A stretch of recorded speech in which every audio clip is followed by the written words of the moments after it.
단톡방에 이 차트를 올려드렸는데 야곱의 12아들이 있잖아요. 야곱의 12아들 중에 레위입니다. 레위.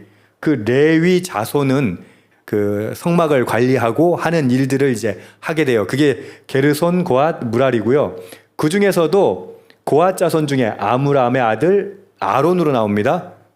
자, 이해되셨죠? 이게 사실 이게 축약돼 있어요. 중요 인물만 지금 나오는 건데 아론의 아들들이 4명이 있었습니다. 누굽니까? 나답과 아비우와 엘르아살과 이다말이에요. 이 넷 중에 제사장이 되었는데 나답과 아비우는 오늘 말씀해 보면 4절에 보면 신의 광야에서 여호와 앞에 다른 불을 들이다가 여호와 앞에서 죽어 자식이 없었으며 향단에 분향단에다가 이 향불을 피우려면 숯이 있어야 되잖아요. 불이 있어야 되잖아요. 그 불은 어디서 가져와야 돼요? 번제단. 성막 체험 가보면 제일 먼저 성막 안에 들어가면 첫 번째 나오는 게 그 번제단이에요. 거기에다가 재물을 다 태우고 하니까 거기엔 항상 불이 살아있어요. 그 불을 가지고 성소 안에 들어가서 분향단에 향을 피워야 되는데 오늘 말씀에 보면은 나답과 아비우가 어떻게 했다고요? 다른 불을 들여요. 하나님께서 지시하지 않은 다른 불을 들여가지고 자식도 없이 그냥 하나님께서 치셔서 죽음을 맞아요. 그래서 결국은 엘르아살과 이다말이 저기 보이시는 것처럼 엘르아살과 이다말의 계보에서 이제 제사장이 쭉 나옵니다. 제가 이걸 이렇게 보여드리는 이유 중에 하나가 제일 끝에 보면은 중간쯤에 보면요 이다말 물음표 밑에 보면은 이제 엘리 나오죠. 엘리 제사장. 여러분 엘리 제사장 그러면 딱 감이 오시잖아요. 그 두 아들이 누구였어요? 홈리와 비느하스. 아주 패역하게 굴었죠. 그 패역하게 굴었던 홈리와 비느하스가 거기 나오고 나중에 아비아달 이제 솔로몬 시대에 이제 폐위되거든요. 아비아달까지 나오고 그 다음에 그럼 엘르아살에서 나오는 쭉 끝에 보면 누가 나와요? 사독이라고 나오죠. 사독 가문의 그러니까 사독의 자손들 중에 이 제사장이 계속 이어져요. 그 사독의 가문에 이어진 게 예수님 당시에 파가 있었죠. 그걸 뭐라고 하냐면 사두개 파라고 그래요. 사두개 파. 이게 사독의 자손들을 말하는 거예요. 그러니까 예수님 당시에 제사장은 어느 계열이다? 사독의 자식들이에요. 오늘 말씀에서의 핵심은 하나님께서 이들을 부르시고 기름 부으신다는 거예요. 그러니까 아론의 그들에게 기름을 부어서 거룩하게 구별하신다는 거예요. 여러분 기름 부으심은 무엇입니까? 구별함이에요. 어떻게 구별하는 거예요? 거룩하게 구별하는 거예요.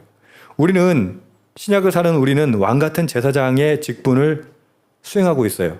그러면 기름 부음을 받았다는 얘기잖아요. 성령의 부음을 받았잖아요. 기름 부으심은 이제 성령의 부으심이거든요. 여러분 성령의 부으심을 받았다면 우리는 어떤 존재다? 구별된 존재다. 그래서 아까 찬양할 때 우린 정말 구별된 존재로서 살아가는가를 물었잖아요. 여전히 우리는 하나님께서 부르셨음에도 불구하고 세상적인 관점, 세상적인 시각, 그 옆집 사람들 뭐 하는가 이렇게 평균을 추종하는 거죠. 그래서 세상 사람들이 하는 방식으로 안 살면 괜히 불안한 거예요. 대표적인 게 교육이라고 했죠. 아이들 자녀들 양육할 때 기준이 뭡니까? 기준이 평균이에요. 남들 하는 거 안 하면 불안해요, 안 해요? 불안하죠. 남들이 학원 보내면 나도 학원 보내야 되고 남들이 예를 들어서 뭐 전학 보내가지고 어디를 간다고 그러면 나도 가야 될 것 같고 그런 거예요. 여러분 우리는 기름 부음 받은 자들이에요. 신약을 사는 우리들은 예수 그리스도의 보혈의 공로로 우리는 성령의 기름을 부음 받은 자들이에요. 그 말은 무슨 말이다? 기름 부음을 받고 거룩하게 구별되어 3절 말하잖아요. 제사장 직분을 위하여 위임받은 제사장들이다. 우리는 제사장들이에요. 그럼 어떻게 살아야 된다? 구별되게 살아야 한다. 어제 그래서 그 진의 가운데 하나님을 중심으로 하나님의 임재를 중심으로 살아가는 사람은 어떻다고 했어요? 기준이 달라요. 세상 살아가는 방식이 달라요. 남을 레퍼런스 하는 게 아니라 성경을 레퍼런스해요. 목사님 내가 이거 학원 보내야 될지 안 해야 될지 그런 거 여기 안 나오던데요? 여러분 말씀을 깊이 한번 묵상하고 적용해 보세요. 그럼 지금 내가 행동하는 것이 구별된 것인가? 하나님 과연 원하시는 것인가? 아니면 나의 욕심을 위한 것인가? 인간의 탐욕을 위한 것인가? 알 수 있게 되는 거예요. 우리가 말씀을 묵상하고 말씀과 기도의 삶을 제대로 살지 못한다는 건 뭔지 아세요?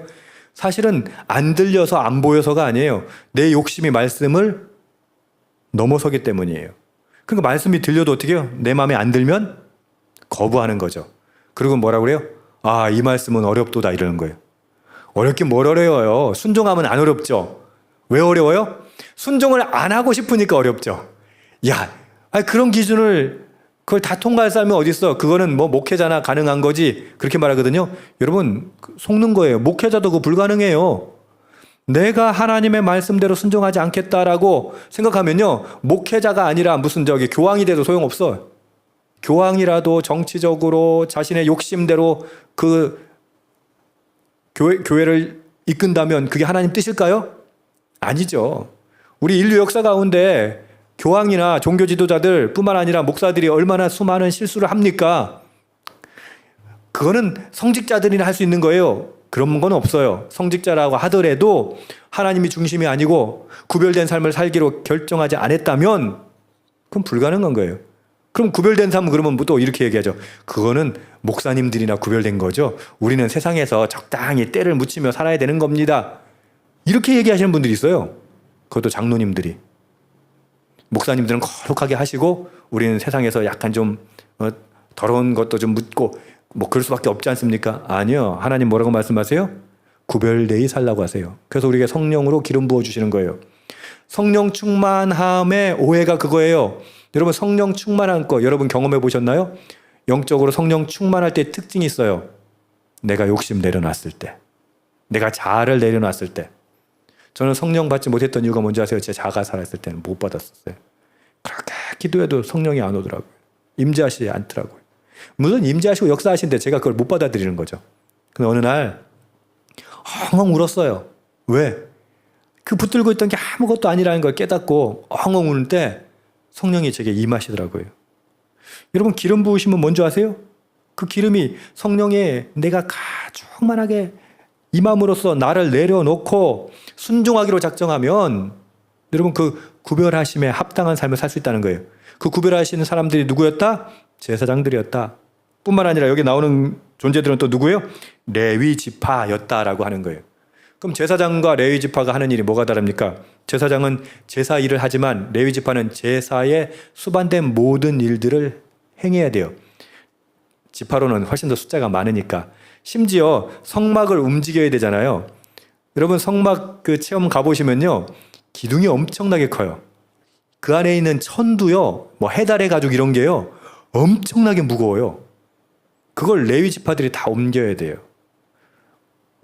그걸 또 수선하고 고치고 하는 것들 제사장들과 함께 그걸 유지하고 보수하고 옮기고 설치하고 이 모든 것들을 레위 지파들이 행해야 되는 것이죠. 그래서 7절에 보면 회막 앞에서 아론의 직무와 온 회중의 직무를 위하여 회막에서 심우하되 이렇게 얘기합니다. 8절 곧 회막의 모든 기구를 맡아 지키며 이스라엘 자손의 직무를 위하여 성막에서 심우할지니.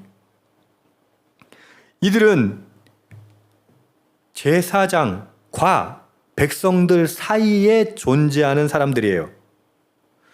보십시오. 10절에 보면 너는 아론과 그의 아들들을 세워 제사장 직무를 행하게 하라. 외인이 가까이 하면 죽임을 당할 것이니라.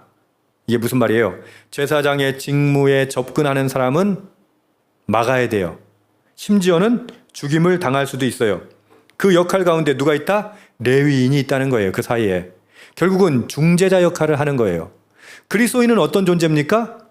하나님과 세상 가운데 중재 역할을 하는 사람들이에요. 결국은 우리는 거룩하게 구별되어 부름받은 사람이에요. 근데 어때요? 여러분 중재하세요? 하나님과 세상 사이에 여러분 중재자로서 우리는 제사장으로 레위인으로 부르심을 받았어요. 그런데 그러면 우리의 모든 시선은 어디를 향하고 있어야 돼요? 하나님을 향하고 있어야죠. 우리의 입은 어디를 향하고 있어야 돼요? 세상을 향해 있어야 되죠. 이건 아니야. 안 돼. 그러면 안 돼. 하나님의 말씀, 옳은 걸 이야기해야죠.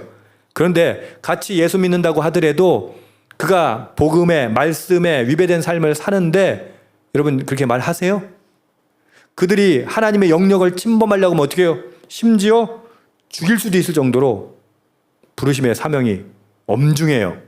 근데 그렇게 역할을 하세요? 적당히 섞여 살고 있진 않나요? 그럼 그게 무슨 레위인입니까?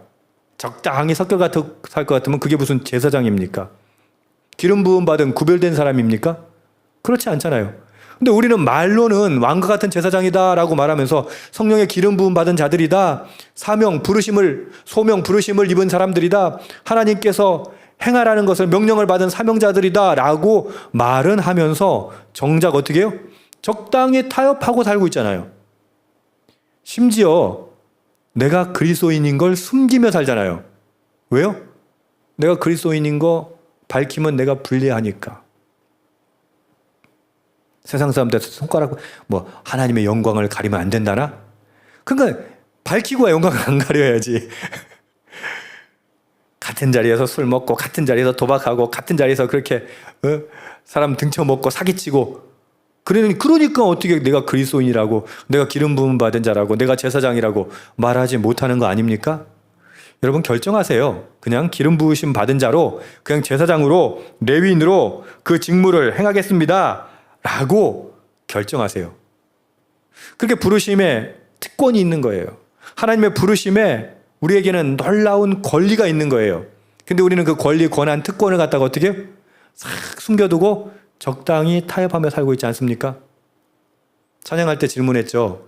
레위인들, 자신들이 레위인으로 태어난 거 좋았을까 싫었을까?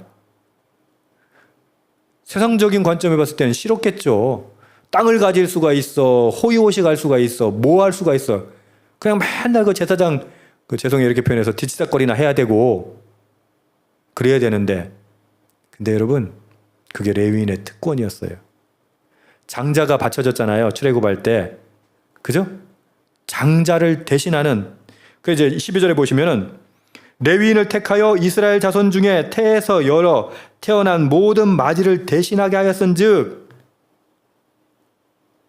대속하는 거예요. 레위인이 처음 태어난 자는 다 내 것임은 내가 애굽 땅에서 그 처음 태어난 자를 다 죽이던 날에 이스라엘의 처음 태어난 자는 사람이나 짐승을 다 거룩하게 구별하였음이니 그들은 내 것이 될 것임이니라. 여러분 우리는 하나님의 것이 된 자로 믿으십시오. 구별된 자로 믿으십시오. 기름 부음 받는 자로 믿으십시오. 그리고 그에 합당한 삶을 살아내십시오. 할렐루야. 너무 무겁나요? 아니에요. 이건 축복이에요. 아까 말씀드린 것처럼 그 말씀을 안 들으려고 하니까 이게 저주처럼 느껴지죠. 그런데 그 말씀대로 살겠습니다 결정하면요, 삶이 굉장히 심플해져요. 삶이요 굉장히 가벼워져요. 경험해봐서 안다니까요. 그전에는 타협하고 이럴 때는요, 이것도 못하고 저것도 못하고 내가 예수 믿는다고 해서 여기서 눈치 봐야 되고 저기서 숨기고 다녀야 되고 그랬는데, 내가 예수 믿는 자로서, 기름 부음 받은 자로서, 하나님께서 선택하신 자로서 그냥 선포하고 살잖아요. 그럼 어떻게 해? 안 하면 되지 뭘.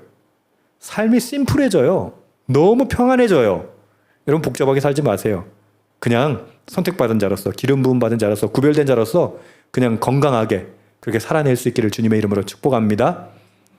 그렇게 하나님의 말씀대로 살아내기로 결정하는 것, 그게 우리가 해야 할 일. 주님 제사장으로 살겠습니다. 레위인으로 살겠습니다. 구별된 자로 살겠습니다. 기도하고 다짐하고 살아내는 저와 여러분 되기를 주님의 이름으로 축복합니다. 아멘.